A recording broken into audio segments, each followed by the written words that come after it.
नमस्कार दोस्तों, उम्मीद करता हूँ आप सभी अच्छे होंगे और अपनी पढ़ाई अच्छे से कर रहे होंगे। आज हम कक्षा 12 के मानव बस्तियाँ जो चैप्टर है उसे थोड़ा रिवाइज़ करेंगे और उसमें लगभग 10 इम्पोर्टेंट क्वेश्चन देखेंगे। सबसे बड़ा यही सवाल रहता है कि आखिर परीक्षा में कैसे प्रश्न पूछे जाएँगे, उनके आंसर कैसे लिखेंगे। तो इसलिए आज हम सवालों को बहुत ही आसान भाषा में समझेंगे। तो चलिए कॉपी पेन ले लीजिए और पढ़ना शुरू कीजिए। रटना नहीं है, पढ़ना है, याद करना है। देखिए, सबसे पहला जो आपका क्वेश्चन है इस चैप्टर का, वो है मानव बस्ती क्या है? ठीक है? देखिए, जब इंसान किसी स्थान पर रहने के लिए घर बनाता है और वहीं से अपने सामाजिक और आर्थिक कार्य करता है, तो उस स्थान को मानव बस्ती कहा जाता है। यानी जहाँ इंसान रहता है, परिवार के साथ जीवन बिताता है और अपनी ज़रूरतों से जुड़ी गतिविधियाँ करता है, वही मानव बस्ती है। ठीक है?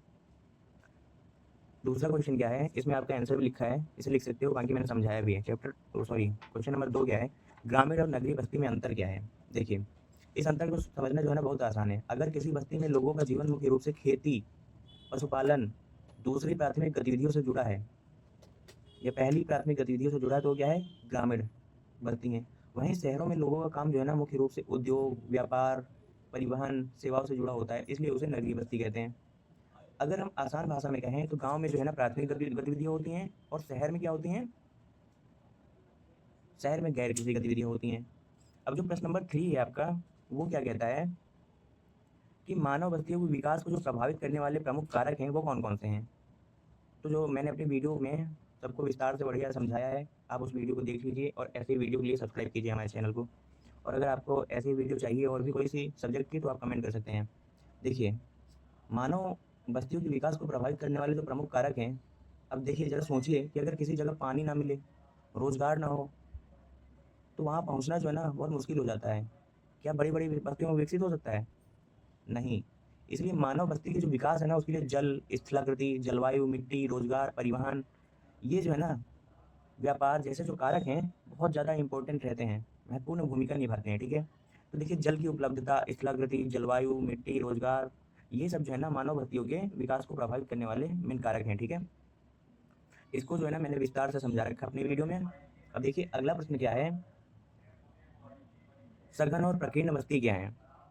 बस्तियों के जो प्रकार मैंने पढ़ाए थे, उस पे ये है पॉइंट। देखिए, इसको आपको बिल्कुल नहीं भूलना होगा। ठीक है? क्योंकि ये इंपॉर्टेंट रहता है पेपर के लिए। जब किसी बस्ती में घर एक दूसरे के पास-पास होते हैं, तो क्या होता है? सघन बस्ती होता है।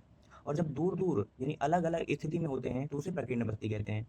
बस 2 शब्द भाई याद रखने हैं, एक सघन बस्ती के लिए पास-पास और प्रकीर्ण के लिए दूर-दूर। ठीक है? अगला पॉइंट क्या है कि ग्रामीण बस्तियों के प्रमुख प्रतिरूप कौन से हैं? प्रतिरूप का मतलब होता है कि कोई ग्रामीण बस्ती है इतनी बड़ी, उसमें जो घर हैं उनका आकार कैसा है, वो दिखते कैसे हैं?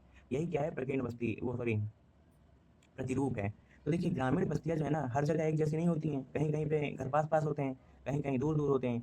तो ग्रामीण बस्तियों की इसी आकार, फैलाव, इसी को क्या कहते हैं? प्रतिरूप कहते हैं। इसमें सघन, अर्धसघन, पल्ली, टोला, प्रकीर्ण बस्तियाँ, ऐसे करके जो है ना कुछ बस्तियाँ होती हैं। अब अगला क्या है कि रेखीय बस्ती क्या है? एक और पॉइंट है रेखीय बस्ती। देखिए, अब इसे एक तस्वीर की तरह अपने दिमाग में समझिए। मान लीजिए किसी सड़क या नदी के दोनों तरफ घर जो है ना लगातार बने। ये नदी है या सड़क है, इसके घर यहाँ पे बने हैं दोनों तरफ, ठीक है? और एक ही दिशा में आगे बढ़ते जा रहे हैं ऐसे, या इस साइड में, ठीक है? ऐसी बस्ती को जो है ना हम रेखीय बस्ती कहते हैं। ये सड़क, नदी, नहर, रेलवे लाइन या समुद्र तट के किनारे विकसित हो सकती है, ठीक है? इसे अगर याद करने की आसान लाइन आपको समझना है, तो जहाँ भाई रास्ता होगा ना वहाँ पे वो बस्ती होगी। अगला पॉइंट क्या है? नगरीकरण क्या है? ये नगरीकरण करण जो है ये क्या है? देखिए, आजकल हम देखते हैं कि रोज़गार, शिक्षा और बेहतर सुविधाओं के लिए जो है ना लोग शहर चले जाते हैं। इससे जो शहरों की जनसंख्या है ना वो बढ़ती है, शहरों का और विस्तार होता है, यानी शहर और बड़े-बड़े होते जाते हैं। तो जब किसी क्षेत्र में नगरीय जनसंख्या, नगरों की संख्या और उनका महत्व बढ़ता है ना, तो उस क्षेत्र की प्रक्रिया को हम नगरीकरण कहते हैं। यानी शहरों का बढ़ना, नगरीय जनसंख्या का बढ़ना, यही क्या है? नगरीकरण है। ठीक है? अगला पॉइंट क्या है? कार्य के आधार पर नगरों को कौन-कौन से प्रमुख प्रकार हैं? ठीक है? देखिए, कार्य के आधार पर जो नगरों के प्रमुख प्रकार हैं, उसको हम इन आधारों पर समझते हैं। देखिए, किसी शहर का जो मुख्य काम होता है ना, किसी भी शहर का जो मुख्य काम होता है, वही उस शहर का जो है ना कार्य के आधार पर उसका प्रशासन। जैसे देखिए, किसी शहर का मुख्य काम क्या होगा? प्रशासन होगा। किसी शहर का मुख्य काम क्या होगा? उद्योग होगा। किसी शहर का क्या होगा? व्यापार होगा और किसी का धार्मिक महत्व होगा। इसी आधार पर जो है, ठीक है, अगला पॉइंट क्या है? अपनी नगरीय बस्तियों की प्रमुख समस्याएँ क्या हैं? देखिए, नगरीय बस्तियों की जो प्रमुख समस्याएँ हैं, वो भीड़-भाड़, आवास की कमी, यातायात, प्रदूषण, ऐसी जो है ना कुछ समस्याएँ, स्वच्छता।